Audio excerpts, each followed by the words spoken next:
Welcome back to Bespoke Addict. I've got a few more pairs here I'm going to be preparing for sale.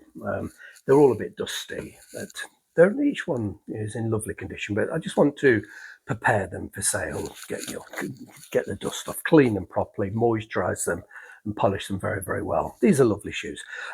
These are Foster and Son. They're really nice. They fit me beautifully, but I've just got so many other pairs that are, dare I say it, they're better. These are lovely, but I've just got other pairs and I've just had to make a choice. So they're really nice, but they polish up beautifully. And I've not worn these in a while, and I've left them sitting around without dust bags on, so they are covered in dust. But I'll strip those with alcohol and moisturize and polish them. And I'll confirm the sizing. I think they're about 9.5, but I can't remember. A pair of George Cleverly Cordovan. Once again, not been worn in ages, really dusty, so I'll clean them. Very, very good sole. I'll be moisturising everything, but there's no real damage to them. They're just a bit dusty. Another pair of George Cleverly, very dusty. These need a really good shampoo, really good clean, but they're in superb condition. They're round about a size 9. I weigh 9.5. I seem to remember the Fosters fitting me pretty well, and the George Cleverlys being tight. Even though I've worn them, they've never been terribly comfortable. So I think they're sort of 8.5 to 9, but I need to confirm. And these, I'm very reluctant to sell these. I'm extremely reluctant, but they're just too big for me. They're John Lobb, full bespoke, made in 1976. And the condition, quite simply, is staggering. If we look very carefully on the heel, give the camera a chance to focus, the lob is still printed into the heel.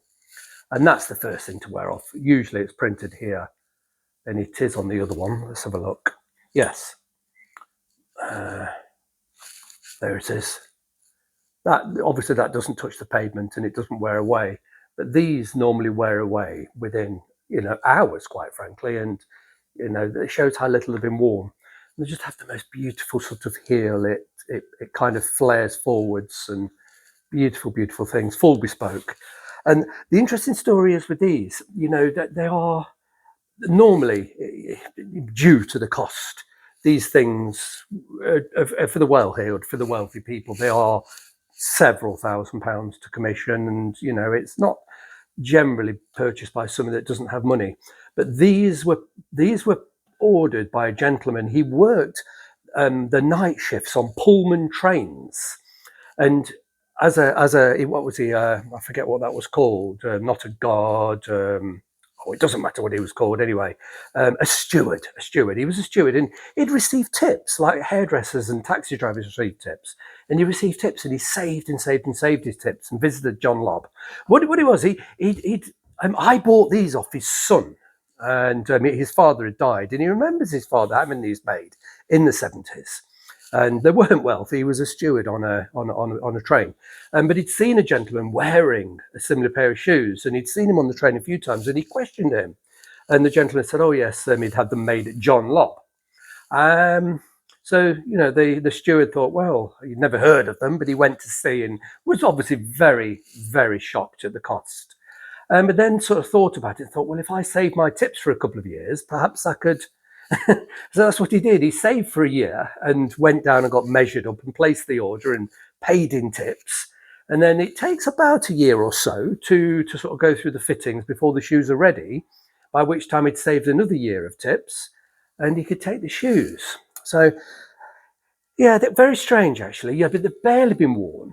And the gentleman's son told me his father didn't find them terribly comfortable, which is a bit unusual. But if you're not used to wearing Benchmade or bespoke shoes, you wouldn't be used to the hardness of the leather. And if you're used to wearing more regular modern shoes with sort of crepey soles, a bespoke shoe would feel a bit weird. And I'm just feeling inside them, and they're not got any particular, they have got his foot shape inside, but he went back and there's another handmade leather insole in there, and that was applied by John Lobb, I think, because he complained they're not very comfortable.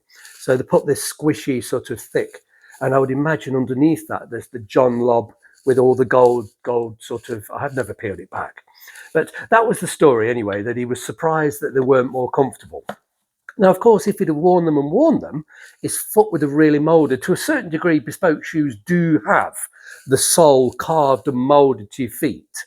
When you buy a ready-to-wear shoe, they're just flat inside, and it takes a while for your foot to bed in. But even bespoke shoes, they do sort of bed in slightly. And he was shocked. But as you can see, it hasn't even worn the print off the heels. That's how little he worn them. So there's no wonder they're never fully bedded into his feet. But yeah, they're glorious things, and I'm very sorry to be sort of putting these on the market for sale, but they're just simply too big for me. I think the length is actually not bad on me, it's the width. And I think the gentleman was quite heavy. And he probably had around about a size 9.5 to 10 length of foot, but I think he was quite heavy, and his feet had got sort of quite fat, quite frankly. And so the length is good on me, but they're just too bulbous, so I'm biting the bullet. They are being prepared to be sold, and I'll really clean them up and then make them look perfect. But yeah, it seems a shame, but I've got to be strict. I can't just keep hoarding, and these really don't fit me. I've been putting thick insoles into them to try and make them appear to fit me, but when I look down at my feet, they just look too big because my legs in relation to the size of the shoe are just too skinny. So, but somebody of a much heavier build than me, these would be beautiful. They would be all in proportion. So they're definitely going to get sold. And the site's going together. It's taking time because there's so much to go on there. And this sort of thing, clearing them, cleaning, preparing, it takes time. Photographing takes time. Listening takes time. And I don't have all that time. My wife's doing the technical sort of build, and these are definitely coming to the market, but I'm just not going to give a time on when's the site going live. It will be soon, and these 4 pairs will definitely be on there. They'll be included.